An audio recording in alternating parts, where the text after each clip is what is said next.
Welcome back to LiveTime. In this video, we're going to learn all about controlling and overriding from our control panel and how you control a clock. So first, let's make sure for this demonstration, I want to make sure my server is off because I want to actually be connecting to an existing clock server first. So I'm going to turn my server off. Okay, now from the control panel, let's press connect to a clock. When you press connect to a clock, you're presented again with this little connection page to where you can select any nearby discovered clocks to connect to or by manually entering an IP address or a host name. So for now, let's press master time and connect. Now I'm connected to the master time clock server. I can see all the different things that master time has going on, and now if I'd like to, I can make a change to it by controlling it.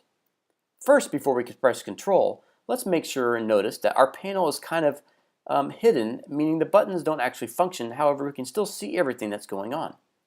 When I press control modes and then take control, I'm now able to see the user interface as it's fully brightened that now I can make changes to. So when I press show and hide, or hiding an overlay and showing it, all these changes now are being seen to anybody who's watching master time. When I'm done controlling, I can just simply press release control, and now my panel has been released of control and is kind of darkened. Now, let's talk about how this works when I am a server watching another server.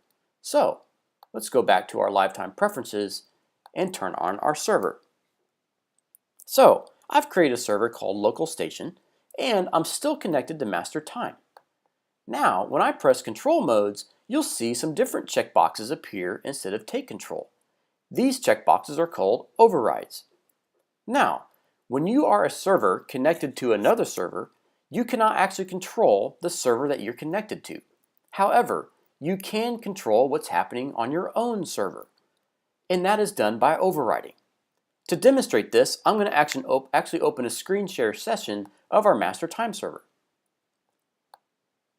Now, when I show and hide an overlay on our master time server, you can see that I see those changes. Let's say though that I don't want to see the overlays that are coming from there and I want to do my own overlays. That's as easy as, again, showing the take control buttons and pressing override. And now when I hide that overlay from there from the override, any changes that are coming from the server do not actually make it to mine. That is because I'm overriding the overlay controls from my panel.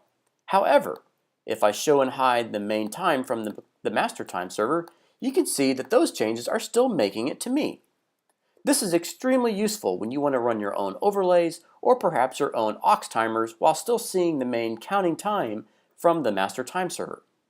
When you're done overriding, you can simply uncheck it from there or press release control, and then your control panel and everything about what was happening on the master time server will come back to normal. So for instance, let's try it again. Pressing control modes, let's override the overlay controls, and let's create a new one called stop with the background of red, and I'm going to show it. Now, back on the main time server, he's put up a display called go with the words green, with the background green. And it's kind of dark, so let's make that text just a little bit brighter and bold and update that. So it's kind of small, but you can see that the master time server has a green overlay up with the text go. However, I don't see that. Yet again, all the commands coming from the server still come to me, but I just don't see the ones for the overlay because I'm overriding that. The moment I press release control though, my clock server goes back to whatever master time was doing, so that's pretty nice. That is how you use overriding and take control in LiveTime.